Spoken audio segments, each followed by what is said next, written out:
about texture, and we're going to make an artwork that shows texture. What we're going to do is search for some things around the house, or you could even go outside if it's a nice day and find some things in the yard or on a patio or deck, things that have texture. Texture is how something feels. So, some words that describe texture are scratchy, bumpy, furry, smooth, silky, things like that. So you have to think about texture when you're looking for the things that you're going to use on your texture hunt. I have some things here from my house that I'll just do here at the table, but remember, if you can do things outside, that's fine too. All you're going to need is some paper. For this project, paper that you might use for a printer or a copy machine is really great because it's not very thick and it makes nice rubbings when we make our textures. Crayons. I like ones that are not wrapped. So if you have a couple of older crayons or broken ones that you could take the wrappers off, or if you just use a few, they're very good drawing art supplies, whether they have paper on them or not, but they're really nice for rubbings if you take the paper off. And those things that you want to try to find for textures. So here's what we're going to do. We're going to make a little design of textures on our paper, based on the things that we found around our house that we thought might make nice textures by rubbing on top of the paper. We have things like that in the art room. They're called texture rubbing plates that are just pre-made, and they make all different kinds of nice textures. But since we're home, let's try to make our own. And I want you to try to fill the paper. Remember, sometimes you might rub on something and the texture might not be what you thought, and that's okay.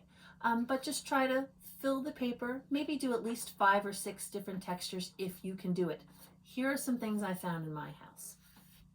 This is a pie plate, but the bottom of the pie plate is ridged and it has texture. It feels bumpy. I'm going to use this side. I'm going to put my paper on top and do my first texture rubbing.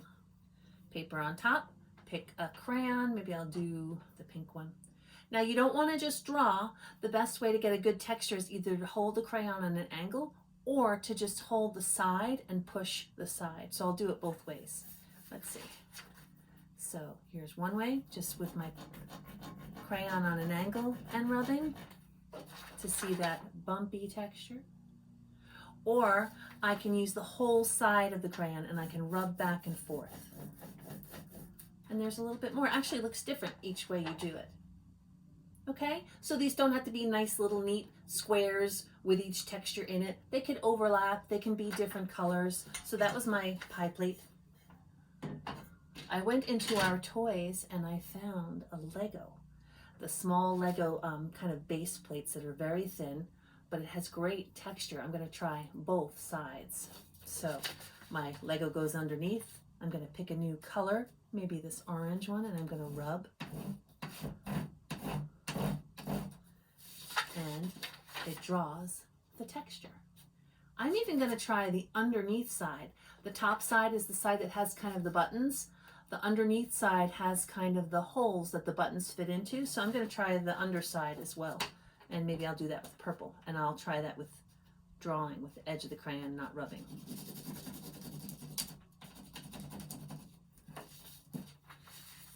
So there's one side of my Lego plate and there's the other. I'm going to finish up this texture plate from overhead and then I'll show you what we can do with it afterwards. Okay? Go find some textures.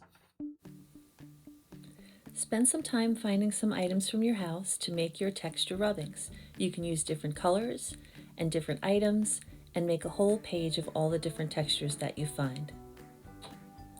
If you'd like to make a crayon resist, you could paint on top of all of your rubbings. If you don't have paint, a great thing to do is rub some markers on a baggie or even a piece of foil, add a little water, and you have paint.